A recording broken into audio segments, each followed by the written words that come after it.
Poco después llegó un momento decisivo, Madeline quedó embarazada. Este hecho finalmente salió a la luz, lo que enfureció al marqués. Sin embargo, ¿qué podía hacer? Su hija estaba embarazada y ella insistía en casarse con Julien, así que el marqués tuvo que ceder, primero anulando el compromiso anterior de su hija.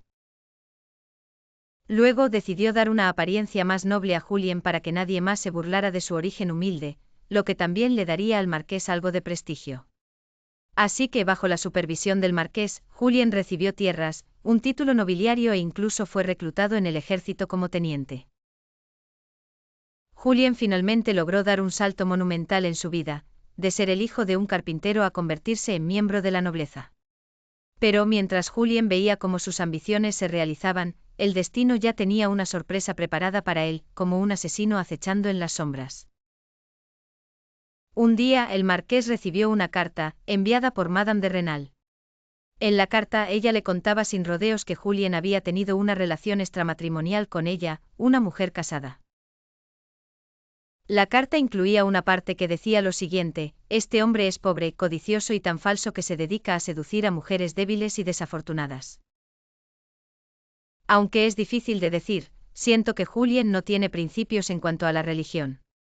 Por mi conciencia, debo decir que no puedo dejar de pensar que su único objetivo al entrar en casas de nobles es seducir a las mujeres más respetables. Su apariencia puede parecer elegante, pero en realidad, todo lo que busca es manipular a los dueños de esas casas.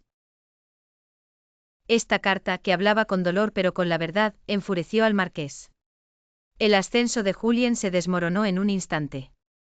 Cuando dependes de los demás para lograr tus objetivos, cuando esas personas deciden dejar de ayudarte, todo puede venirse abajo en un segundo. Pero en ese momento Julien no pensaba en que todo esto ya formaba parte de su destino, una grieta interna que había estado allí desde el principio. Su mente estaba obnubilada por el deseo y solo veía la grandeza que había alcanzado, la nobleza que había logrado conquistar.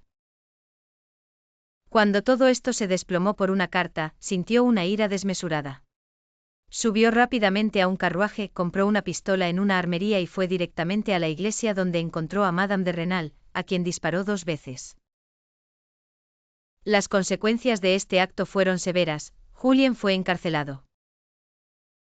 El deseo incontrolable de Julien lo llevó a cometer una serie de acciones inmorales, y tarde o temprano, la vida le cobraría el precio por todo lo que había hecho. Tras ser encarcelado, comenzó a reflexionar sobre el propósito de su vida.